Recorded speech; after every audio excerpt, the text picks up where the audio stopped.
चला, good evening. आजच्या lecture मध्ये आपण ए स्टँडर्डचा 12th चॅप्टर चालू आहे आपला, ज्याचं नाव आहे इक्वेशन इन वन व्हेरिएबल, ज्याचा आपण पहिला प्रॅक्टिस सेट 12.1 ऑलरेडी बघितलाय. आता आपल्याला सेकंड प्रॅक्टिस सेट बघायचा आहे 12.2. 12.1 मध्ये आपल्याला फक्त कॅल्क्युलेशन बेसिक एक्झाम्पल होते, मात्र आपल्याला 12.2 मध्ये आपल्याला कॅल्क्युलेशन तर करायचेच आहे, प्लस न्यूमेरिकल एक्झाम्पल म्हणजे काय, थेरॉटिकल एक्झाम्पल आहे. मग थेरॉटिकल एक्झाम्पलचं आपल्याला काय करायचंय, इक्वेशन तयार करायचंय जे वन व्हेरिएबल असणार आहे, आणि ते इक्वेशन तयार करून मग आपल्याला त्या व्हेरिएबलचे काय करायचे, आन्सर काढायचे. तो व्हेरिएबल एक्स असेल, वाय असेल, झेड असेल, ऑलरेडी आपण असं बघितलेले. मग आता व्हेरिएबल सॉल्व्ह करण्यासाठी आपल्याला एक पूर्ण काय दिले, इन्फॉर्मेशन दिलेली, ज्याला आपण थेरॉटिकल न्यूमेरिकल असं म्हणतो, ते लिहिलेले आहेत. त्याचं आपल्याला काय बनायचंय, इक्वेशन बनवायचंय. मग आता एक कसे बनतील, डायरेक्ट आपण प्रॅक्टिस सेट 12.2 मध्ये बघूया. बघा तुमच्या समोर पहिला क्वेश्चन आहे, प्रॅक्टिस सेट 12.2 चा. काय क्वेश्चन आहे बरं, mother is 25 years older than her son. आईचं वय त्या मुलाच्या वयापेक्षा कितीने जास्त आहे बरं, 25 years, 25 वर्षांनी जास्त आहे. बरोबर. नेक्स्ट, फाइंड सन्स एज, मुलाचं वय काढायचंय. कधी, इफ आफ्टर 8 years, 8 वर्षांनंतर, ratio of son's age to mother's age will be 4/9. 8 वर्षानंतर मुलाचं वय हे आईच्या वयाच्या रेशो मध्ये 4/9 होणार आहे. तर अशा वेळेस आपल्याला मुलाचं वय किती असेल, प्रेझेंट एज, ते आपल्याला काढायचं. असा आपला क्वेश्चन आहे. क्वेश्चन कळाला काय. मग आता इथं आपल्याला ऍझ्युम करावं लागतं, एकाचं वय काय करायचं, ऍझ्युम करायचं. मग आता क्वेश्चन नंबर जो 1 आपल्याला सांगितला तो काय आहे, तो आपण पुन्हा एकदा बघूयात. मग आता काय सांगितलं, पुन्हा सांगतो. आईचं वय, मदरचं एज, आईचं वय मुलाच्या वयाच्या 25 वर्ष जास्त आहे. 8 वर्षांनंतर मुलाचे वय आणि आईचे वय यांचा रेशो दिलाय आपल्याला. रेशोचा अर्थ न्यूमिनेटर डिनोमिनेटर दिलेला आहे, आणि तो किती दिलाय, 4/9. तर what is present age of son or mother. मग आता मुलाचं एज सध्याचं काय ते आपल्याला बघायचं आहे. आता मुलाचं जर आपल्याला एज काढायचं आहे, तर आपण मुलाच्या एजला एक्स कन्सिडर करू. काय करू, एक्स कन्सिडर. मग आपण असं लिहू शकतो, लेट द, कोणाचं आपल्याला सनचं मानायचं आहे, let the son's present age be, काय मानून घेऊ आपण, एक्स. मुलाचं प्रेझेंट एज, सध्याचं एज काय मानून घेऊ आपण, एक्स मानून घेऊ. आईचं वय ह्या मुलाच्या वयापेक्षा कितीने जास्त आहे बरं, 25 years, 25 वर्षांनी सांगितलंय ना. म्हणजे याचा अर्थ हा होईल, देअरफॉर मदर्स प्रेझेंट एज काय असणार आहे, जेवढं काही मुलाचं आहे का त्याच्यापेक्षा आईचं किती जास्त असणार आहे, 25 जास्त आहे ना.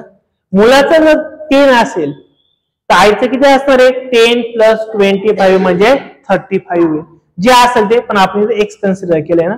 मुलाचं जे एक्स वय आहे आणि आईचं काय असणार आहे त्याच्यापेक्षा 25 ने जास्त आहे, म्हणून आपण काय केले, 25 ऍड केले. नेक्स्ट आपल्याला काय दिलंय बघा, पुन्हा सांगितले आफ्टर 8 years. काय सांगितले, आफ्टर 8 years.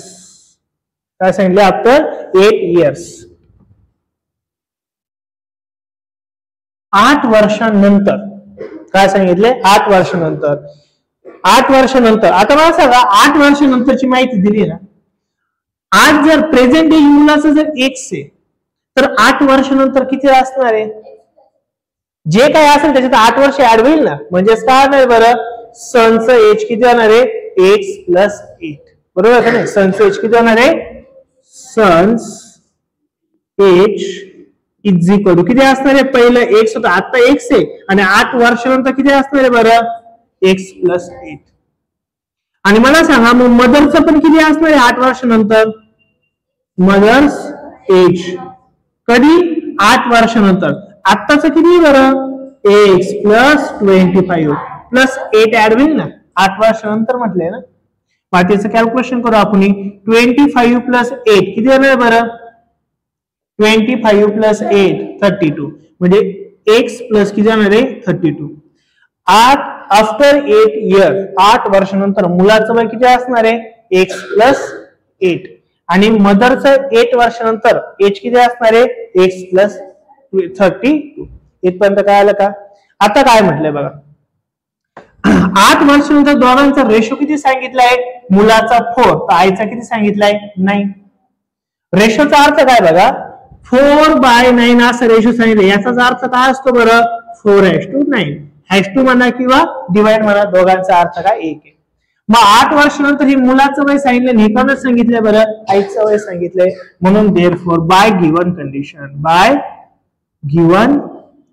कंडिशन मग काय कंडिशन दिली आहे 8 वर्षानंतर मुलाचं वय किती बरं x प्लस 8 आणि आईचं वय किती बरं 8 वर्षानंतर x प्लस 32 आणि हे किती सांगितलं आपल्याला रेशो 4:9. अलग लक्षात पुढे 33 हा सॉरी इथं किती आहे 30 एक्स्ट्रीमली सॉरी काय इथं 33 सॉरी बरं इथं काय 33 म्हणजे 8 वर्षानंतर रेशो किती सांगितलाय 4:9 सांगितलंय बरोबर ना. काय सांगितलंय 4 इथे किती ऍड करायचे आपल्याला एकच ऍड करायचे आहे ना हा मग 33. मग आता यांचा रेशो किती आला सांगितलं आपल्याला 4/9. मग आता यांचं काय करून घ्यायचं आपल्याला क्रॉस मल्टिप्लिकेशन. न्यूमिनेटर डिनॉमिनेटर असेल तर काय करतो आपण क्रॉस मल्टिप्लिकेशन. मग देअरफॉर क्रॉस मल्टिप्लिकेशन काय होईल 9 ने याला मल्टिप्लाय करणार आहे 9 in bracket x plus 8 is equal to 4 ने याला मल्टिप्लाय होणार आहे म्हणजे काय 4 इंटू x प्लस 30. अलग लक्षात. मग आता यांचं आपल्याला पुढे फक्त कॅल्क्युलेशन करायचं आणि x ची व्हॅल्यू आपल्याला फाइंड आउट करायची. मग आता 9 ने मल्टिप्लाय करून टाकू 9 इंटू x किती होणार आहे 9x 9 इंटू x म्हणजे काय 9x 9 8 जा प्लस 72 इज इक्वल टू आता कसे मल्टिप्लाय करायचं आपल्याला 4 ने 4 इंटू x काय नाही जा 4x प्लसला म्हणजे प्लस घेतला. आता या 4 ने कोणा मल्टिप्लाय करायचं आहे 33 ला 4 3 जा किती जाणार आहे 12 कॅरी किती केला आपण 1 पुन्हा 4 3 जा 12 प्लस 1 किती जाणार आहे 30. आता x चे नंबर एका बाजूला घ्यायचे विदाउट x एका बाजूला घ्यायचे म्हणजेच काय बघा 9x हा 4x लेफ्ट साइडला आला का आहे -4x is equal 132 as it is right हा प्लस 72 तिकडे गेला का आहे -72. देअरफॉर 9x मायनस 4x किती आहे बरं 5x इज इक्वल 2 - 2 किती होणार आहे 0. 30 मधून जर 7 जर गेला तर किती राहणार आहे बरं 6 राहणार आहे किती राहणार आहे 6 बरोबर. मग आता आपल्याला x ची व्हॅल्यू काढायची म्हणजे x ची व्हॅल्यू काढायची सनचं एज काढायचं ना आपल्याला म्हणजे x ची व्हॅल्यू काढायची. मग 5 मल्टिप्लाय अपोजिट साइडला गेला काय होईल डिवाइड होऊन जाईल. Therefore x is equal to 60 upon किती होणार आहे बरं 5 5 डिवाइड होऊ शकतं x इज इक्वल टू 5 1 जा 5 5 12 जा 60 म्हणजे x ची व्हॅल्यू किती आली बरं इथं 60. मग देअरफॉर xच काय आहे आपला xच काय मानलं होतं आपण son's present therefore the son's present age is किती असणार आहे 60 सॉरी इथं काय असणार आहे 12 इज 12 इयर्स किती असणार 12 इयर्स. अरे लक्षात डिवाइड केलं म्हणून काय आलं आपलं 12. मुलाचं वय किती 12. जर विचारलं असतं what is present age of mother तर मदरचं प्रेझेंट एज किती कन्सिडर केलं होतं आपण x प्लस 25 x ची व्हॅल्यू किती आली 12 प्लस 25 म्हणजे किती झाले असते 37 किती झालं असतं 37. मदरचं पण वय आलं असतं म्हणजे आपण दोघांचं पण वय काढू शकतो पण आपल्याला विचारले की म्हणून आपण एवढंच लिहूयात. एक लक्षात नक्की एकदम फक्त सनचं एज काढायला लावलं म्हणून त्याला x मांडणं बाकीच्या सर्व आपल्याला जे जे काही सांगितलं आहे ते आपण इथं लिहिलं. हे लक्षात नक्की एकदम काही डाऊट राहील लक्षात इथपर्यंत. आता एक्झाम्पल नंबर कोणतं बघायचं आपल्याला सेकंड बघा तुमच्या समोर example the denominator of fraction. फ्रॅक्शनचा अर्थ काय, एक संख्या डिनॉमिनेटर मध्ये असते, एक कुठे असते, न्यूमिनेटर मध्ये असते. न्यूमिनेटर कुठे असतो, वरती, डिनॉमिनेटर कुठे असतो, खाली. आलं लक्षात. मग आता the denominator of a fraction is greater than its numerator by 12. Numerator पेक्षा डिनॉमिनेटर हा कितीने जास्त आहे बरं, 12 ने जास्त आहे असं सांगितलं. Next, if the numerator is decreases by 2, तर न्यूमिनेटर कितीने डिक्रीज करायचं आहे, कमी करायचं आहे, 2 ने. and denominator is increased by 7 and numerator किती denominator कितीने increase करायचा आहे, 7 ने increase म्हणजे प्लस करायचा आहे. the new fraction is equivalent with 1/2 आणि जे नवीन येणार जे काही फ्रॅक्शन असेल तर हे किती असणार आहे मग 1/2. then find the fraction. तर आपल्याला नेमकं ते फ्रॅक्शन कोणते ते आपल्याला शोधायला लावलेलं आहे. मग आता आपण एक काहीतरी x मानून घेऊ, मग त्याच्यावरती आपण पुढचं एक एक स्टेप वाढवू. आता पहिलं काय दिलंय बघा, the denominator of fraction is greater than its numerator by 12. म्हणजे याचा अर्थ आपण न्यूमिनेटर मानून घेऊ. लेट द न्यूमिनेटर दिलाय का, न्यूमिनेटर हा काय ग्रेटर आहे का लेस आहे, नाही, डिनॉमिनेटर जास्त आहे ना, मग न्यूमिनेटर मानून घेऊ. Numerator, let the numerator be x. Numerator काय मानून घेऊ, एक्स. डिनॉमिनेटर कितीने जास्त आहे बरं, 12 ने जास्त आहे ना, कितीने जास्त आहे, 12 ने. देयरफॉर द न्यूमिनेटर आता काय, डिनॉमिनेटर इज किती असणार बरं, एक्स प्लस 12. बरोबर ना. डिनॉमिनेटर कितीने जास्त आहे, 12 ने जास्त आहे, मग याच्यापेक्षा 12 ने जास्त आहे म्हणून याच्यात काय केलं मी, 12 ऍड केलं, एवढं आपल्याला दिलेलं आहे. बरं, असं झाल्यामुळे याचा फ्रॅक्शन काय तयार झाला, therefore fraction is equal to काय तयार होणार आहे, न्यूमिनेटर म्हणजे वरती आणि डिनॉमिनेटर म्हणजे काय रे, खाली, म्हणजे एक्स प्लस काय 12. हा झाला आपला ओरिजिनल फ्रॅक्शन, असं तिने आपल्याला सांगितलं. नेक्स्ट, आता काय सांगितलं, if the numerator is decrease by 2. जर न्यूमिनेटर कितीने डिक्रीज करायचं आहे, म्हणजे मायनस करायचं, डिक्रीज म्हणजे काय, कमी, कितीने करायचं आहे, 2 ने. आणि न्यूमिनेटर कितीने इन्क्रीज करायचं आपल्याला, 7 ने इन्क्रीज करायचं आहे. बरोबर ना. हे आपल्याला दिलंय, हा 2 ने डिक्रीज करायचा, हा काय करायचा, 7 ने इन्क्रीज करायचा आहे. म्हणून आपण म्हणू शकतो therefore by given condition. By given condition काय कंडिशन दिली आहे, न्यूमिनेटर काय करायचं आहे, डिक्रीज. बरोबर ना. बाय किती डिक्रीज करायचं आहे, 2. सॉरी, न्यूमिनेटर डिक्रीज बाय 2 येणार आहे, 2 दिलाय ना, 2 ने. And denominator increase by 7. हे आपल्या कंडिशन दिले. मग आता न्यूमिनेटर म्हणजे वरचा आणि डिनॉमिनेटर म्हणजे काय, खालचा. मग आता तेच आपल्याला काय करायचं, फक्त ऍड करायचंय. मग देयरफॉर फ्रॅक्शन काय बरं आपला, एक्स अपॉन किती बरं, एक्स प्लस 12. बट न्यूमिनेटर किती डिक्रीज करायचं आहे, 2 ने. आणि डिनॉमिनेटर कितीने वाढवायचा आहे, 7 ने वाढवायचा आहे. आणि असं केल्यामुळे नवीन जो फ्रॅक्शन येतो तो किती राहिला बरं, 1/2. मग नवीन फ्रॅक्शन काय येतोय, 1/2. अलग लक्षात. हे केल्यामुळे नवीन फ्रॅक्शन तयार होतं. फ्रॅक्शन म्हणजे पुन्हा न्यूमिनेटर आणि डिनॉमिनेटर काय तयार होण्याला, 1/2. देयरफॉर आता फक्त कॅल्क्युलेशन करायचंय. इथं काही चान्स नाही कॅल्क्युलेशनला, x - 2 ऍज इट इज ठेवला, इथं x ऍज इट इज ठेवला, प्लस 12 प्लस 7 किती येणार, प्लस 90 इज इक्वल टू किती येणार आहे, 1/2.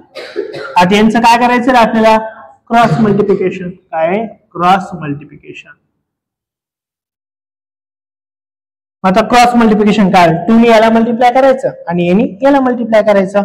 मग देयरफॉर 2 इन ब्रॅकेट किती येणार आहे, x - 2 इज इक्वल टू 1 ने याला मल्टिप्लाय केलं तर 1 ने कशाला मल्टिप्लाय करा, तेच राहणार आहे. म्हणजे कोण राहणार आहे, x प्लस 90. 1 ने कशाला मल्टिप्लाय करा, तेच तर राहतं ना, काय फरक नाही होत. मग आता 2 ने मल्टिप्लाय करून घेऊ. 2 × x किती येणार बरं, 2x. मायनसला मायनस 2 इंटू 2 किती होणार बरं 4 is equal to x plus किती होणार बरं इथं 90. एक्स प्लस काय होणार आहे 90. आता एक्स एकच्या संख्या एका बाजूला घेऊ आणि विदाउट एक्सच्या एका बाजूला टाकू. मग आता काय होईल हा 2x ऍज इट इज राहील हा प्लस एक्स इकडे आला काय होईल रे मायनस इज इक्वल टू हा 90 तसंच राहणार आहे हा मायनस 4 तिकडे गेला काय होणार आहे प्लस 4 होऊन जाणार आहे. 2x मायनस नसतो म्हणजे 1 असतो ना म्हणजे 2x मायनस 1x काय राहणार आहे 1x किंवा फक्त x आणि 90 प्लस 4 किती आहे बरं 23. x ची व्हॅल्यू किती आली बरं आपली 23. आता काढायला काय लावलं रे आपण इथं तर जुना फ्रॅक्शन किती आहे तेच काढायला लावलं ना therefore the required fraction is equal to कारण तो फ्रॅक्शन काढायला लावला होता आपल्याला x बाय x प्लस 12. मग x ची व्हॅल्यू किती आली आपली 23 अपॉन x ची व्हॅल्यू पुन्हा काय 23 प्लस काय करायचं आपल्याला 12. मग 23 ऍज इट इज राहील आणि इथं काय होणार आहे 23 प्लस 12 2 प्लस 3 किती होणार बरं 5 2 प्लस 1 किती होणार बरं इथं 3 म्हणजे फ्रॅक्शन काय येणार आहे 23/35 required therefore the required fraction is equal to 23/35. जे आपल्याला एक्झाम्पल मध्ये सांगितलं आहे त्याची फक्त काय करायची आपल्याला स्ट्रक्चर मांडायचं किंवा मांडणी करायची येईल का लक्षात. माझं एक्झाम्पल नंबर कोणतं बघू आपण 4 कोणतं घ्यायचं 4 बघा बुक मध्ये काय दिलं एक्झाम्पल नंबर काय 4. find 3 consecutive whole numbers whose sum is more than 45 but less than 54. आपल्याला 3 होल नंबर फाइंड आउट करायचे का ज्यांची सम ही एकतर 45 असेल किंवा म्हणजे 45 पेक्षा जास्त असेल किंवा 54 पेक्षा कमी असेल असे कोणते 3 नंबर आहे होल नंबर ते आपल्याला शोधायचे. अलग लक्षात सरपाटी होल नंबर म्हणजे काय होल नंबर कोणते कोणते असतात माहिती आहे का कोणते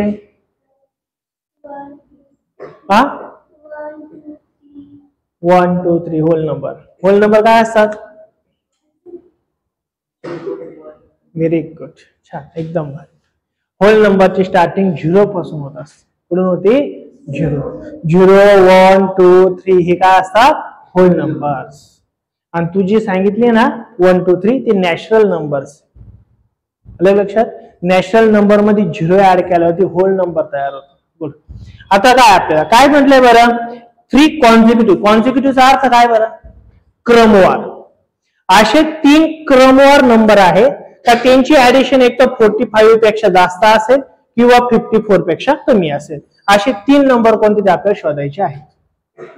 लक्षात येईल का काय मग आता ते आपल्याला विचार काय गिवन मध्ये काही दिलेलं नाही तेवढ्याच फक्त.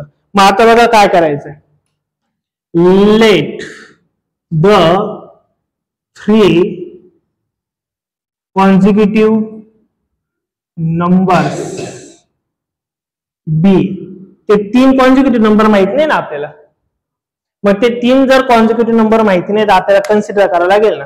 मग आपण त्याला काय कन्सिडर करू पहिला नंबर कन्सिडर करू x - 1 दुसरा करू x आणि तिसरा काय करू x + 1 हे 3 कॉन्झिक्युटिव्ह नंबर आहेत. कॉन्झिक्युटिव्ह म्हणजे काय क्रमवारच पाहिजे.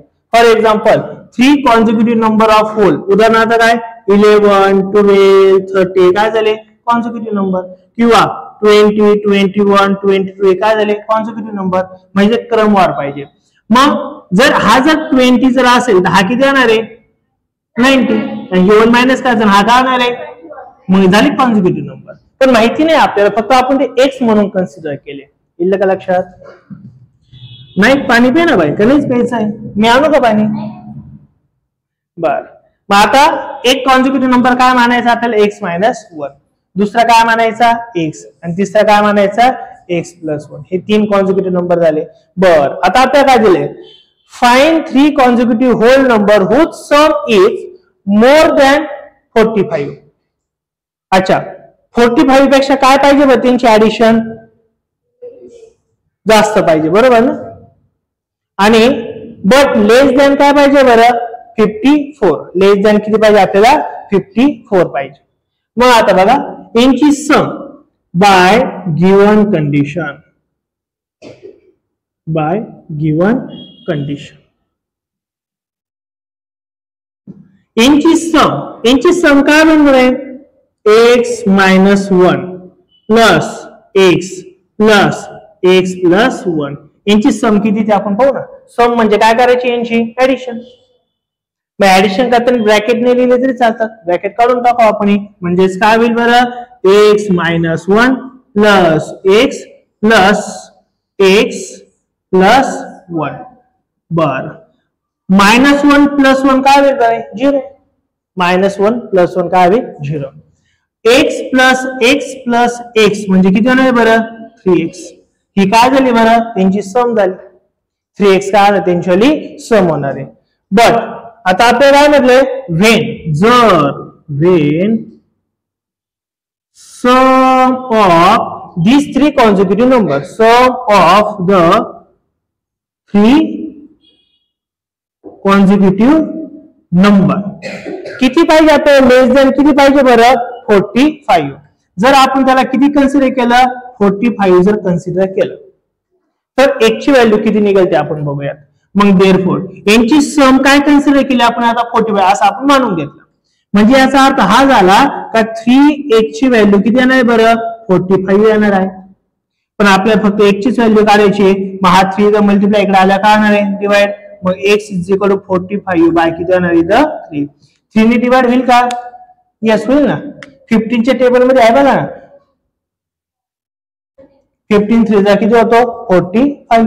देअरफॉर x ची व्हॅल्यू किती आली बरं इथं 15. x ची व्हॅल्यू किती आली 15. बट दुसरी पण एक कंडिशन दिली आहे. दुसरी काय कंडिशन दिली आहे व्हेन, ही झाली फर्स्ट कंडिशन. सेकंड काय when sum of 3 consecutive number is काय मानायचं आपल्याला सेकंड 45 पण आहे ना, 45 पण आहे आणि 54 पण आहे. मग आता काय कन्सिडर करू आपण 54. मग हे जर 54 कन्सिडर केली तर 3 consecutive ची सम किती आली बरं आपली 3x इज इक्वल टू काय नाही 54. पुन्हा x इथं मल्टिप्लाय इकडे आला काय नाही divide. Therefore x is equal to 54 upon किती होणार आहे 3. Therefore x is equal to किती होईल बरं कोणाच्या टेबल मध्ये 54 आहे बरं 9 पण ते 3 ने डिवाइड झाले पाहिजे. 3 ने 70 च्या का 18 च्या 18 3 जा 54 बरोबर का नाही 18 जा म्हणजे x ची व्हॅल्यू किती येणार बरं आपली 18 येणार आहेत. काय येणार आहे 18 आहे. म्हणजे लहानात लहान संख्या कोणती असेल बरं 50 आणि मोठ्यात मोठी संख्या कोणती असेल बरं 18 असणार आहेत बरोबर ना. मग यांच्या मध्येच तर ते 3 नंबर पाहिजे ना. सम एक तर 45 पेक्षा जास्त पाहिजे किंवा 54 पेक्षा कमी पाहिजे. म्हणजे याच्यातले 3 नंबर शोधायचे. म्हणजे 15 च्या आणि 18 च्या मध्ये 3 नंबर कोणते राहतील बरं 16 70 आणि 80. काय राहणार आहे 60 70 80 राहील का आपल्याला 3च विचारले ना.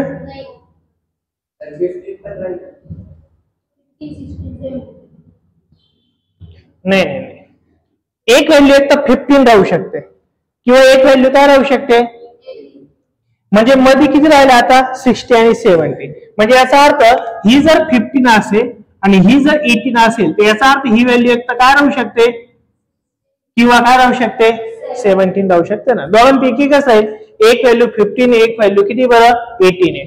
तर ही मधली व्हॅल्यू एक तर 16 राहील किंवा काय राहणार आहे 7 राहील. मग आपण असं म्हणू शकतो देअरफॉर 3 व्हॅल्यू आपल्याला विचारल्या कॉन्जुगेट ना. देअरफॉर द व्हॅल्यू ऑफ कोणाची बरं x is x is 16 or काय असू शकते 70, एक तर 60 असेल किंवा 70 असेल. Therefore 3 consecutive number are.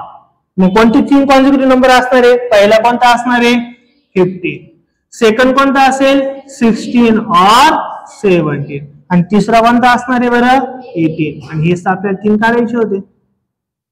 हे 3 consecutive नंबर असते. आलं का लक्षात? अशा प्रकारे हे आपण 3 consecutive नंबर्स काढले. एक तर काय राहील म्हणजे उत्तर तुमचं एक तर 16 17 18 राहील किंवा 15 16 17 असं पण राहू शकतं, कोणतं पण राहील. 3 consecutive विचारले तर 3 कोणते पण consecutive राहू शकते.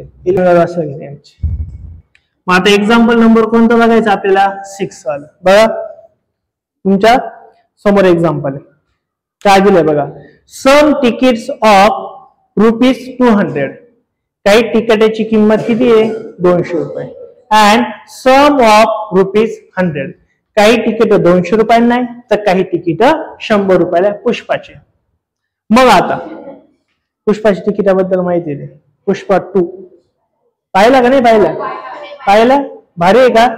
काय भारी त्याच्यामध्ये?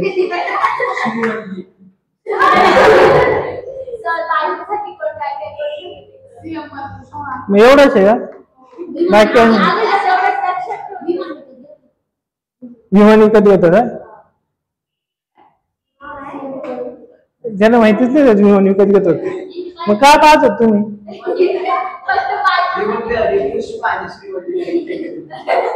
श्रीवल्ली म्हणजे बायको त्याची.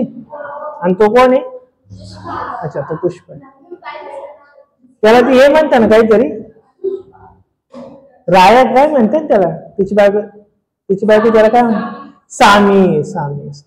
सामीच म्हणतात त्याला. वा वा भारी. त्या डायरेक्टरने किती पैसे घेतले माहिती आहे तुम्हाला? 300 करोड. 300 करोड लॉन्च व्हायच्या आधी. आणि आता नंतर OTP वगैरे इकडे विकले गेला आणि त्याचे पण त्यांनी वेगळे पैसे घेतले. एका ऍक्टरने किती घेतले? 300 करोड. त्या पिक्चरने एका दिवसात कमावले 200 करोड. आणि पहिल्या आठवड्यामध्ये त्यांनी कमावले जवळपास 1100 करोड. आतापर्यंत ते गेले असं बराच आकडा पुढे गेला असं.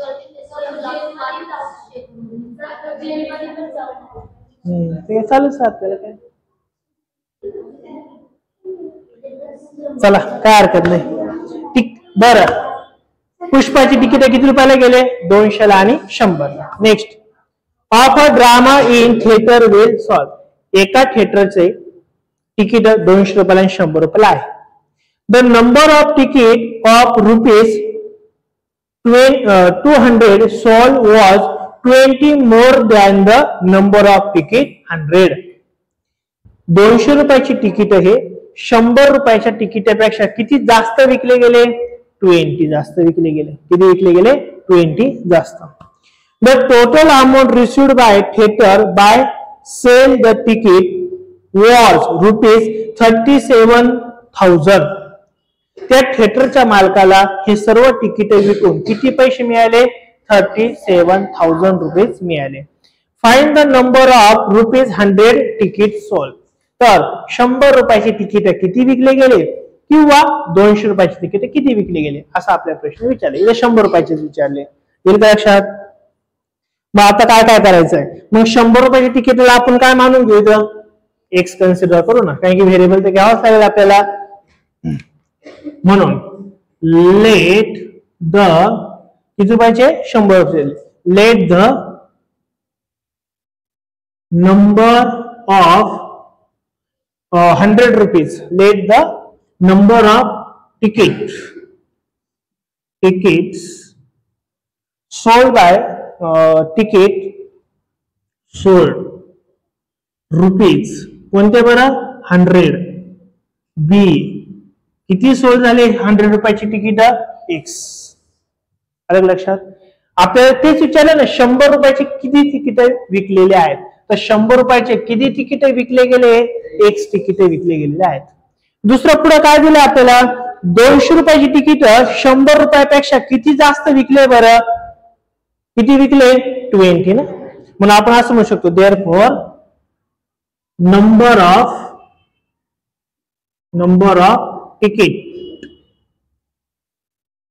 ऑफ तिकीट्स कोणते बरं? सोल्ड ₹200 इज 200 रुपयाची तिकीट किती विकले गेले? 100 रुपयापेक्षा 20 ने जास्त. मग हे जर x विकले गेले असेल तर 200 रुपयाचे किती विकले गेले असेल बरं? x प्लस 20 जास्त विकले गेले ना. झालं ना. 100 रुपयाचे जर 100 तिकीट गेले असेल तर 200 रुपयाचे किती गेले असेल? 120 120 गेले असतील ना, असं आपल्याला सांगितलंय. बरं, आता पुढे काय दिलंय बघा. बरं, आता मी तुम्हाला एक प्रश्न विचारतो, नंतर एक इक्वेशन तयार करतो. जर एका तिकिटाची किंमत जर 100 रुपये असेल तर 2 तिकिटाची किंमत किती म्हणजे? 3 तिकिटाची, 5 तिकिटांची, मग इथं किती तिकीट विकले गेले? x. मग मला सांगा x तिकिटांची किंमत किती राहणार आहे? अरे 100 रुपयाची एक तिकीट विकले गेले असते तर किती पैसे मिळाले असते? 100. 100 रुपयाचे 2 तिकीट विकले असते तर 200. 100 रुपयाचे 3 तिकीट विकले असते तर 300. म्हणजे दोघांचं आपण काय करतोय? मल्टिप्लिकेशन. मल्टिप्लिकेशन ऍडिशन कशी काय? बरोबर ना, मल्टिप्लिकेशन. मग आता आपल्या टोटल अमाऊंट दिलेली, टोटल अमाऊंट किती मिळाली बरं? 37,000 रुपये मिळाली ना. म्हणून bye given condition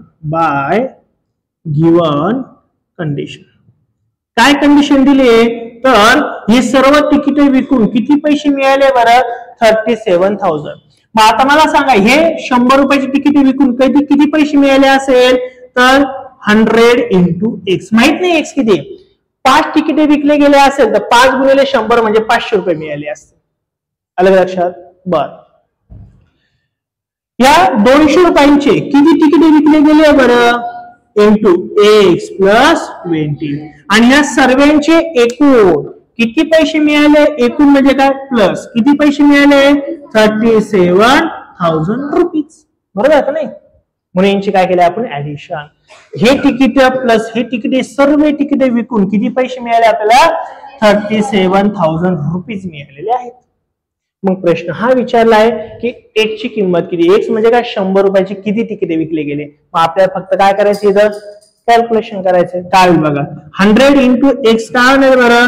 100x plus या 200 नी x ला मल्टिप्लाय केलं तर काय होणार आहे बरं? 200x. मध्ये प्लस आहे म्हणून प्लस. बरं, आता 200 इंटू काय करायची आहे रे? 20. यांचं काय करायचं? मल्टिप्लिकेशन. 1 2 आणि 3 3 0 आपण आन्सर मध्ये टाकू. 1 2 and 3.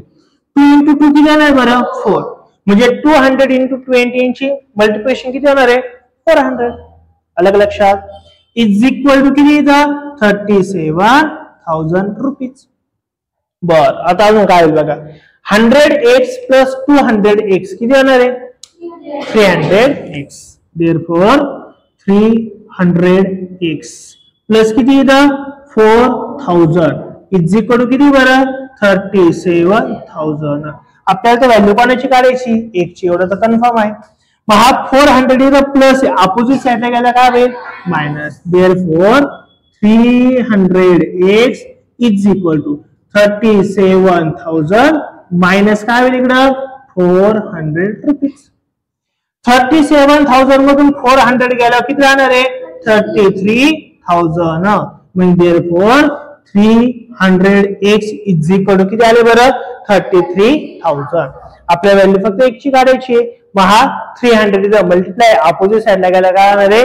डिवाइड होऊन जाणार आहे. म्हणून इथे लिहितो therefore x is equal to किती होणार आहे? 33,000 अपॉन किती होणार आहे बरं? 300.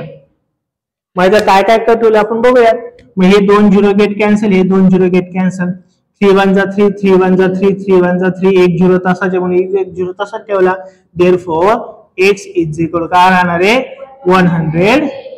आणि x म्हणजे काय? 100 रुपयाची किती तिकीट गेली? तर किती गेली बरं? 110. देअरफॉर काय म्हटलं आपण? Therefore the number of tickets sold ₹100 is किती 110. 100 रुपयाचे किती तिकिटे विकले गेले 110 तिकीट विकले गेले आहेत. एक लक्षात. आणि जर प्रश्न विचारला असता की 200 रुपीचे किती तिकिटे विकले गेले तर किती गेले असते विकले 110 मध्ये किती ऍड करायचं अजून 20 म्हणजे किती 130. 20च तर जास्त आहे ना 20च जास्त आहे ना. एक ची व्हॅल्यू किती आपली 110 त्यात फक्त 20 ऍड करायचे म्हणजे 200 रुपयाचे किती तिकिटे विकले गेले असणार आहे 130 आणि 100 रुपयाचे 110. येईल का लक्षात नक्की एकदम. हे एक्झाम्पल नंबर कोणतं झालं आपलं 6.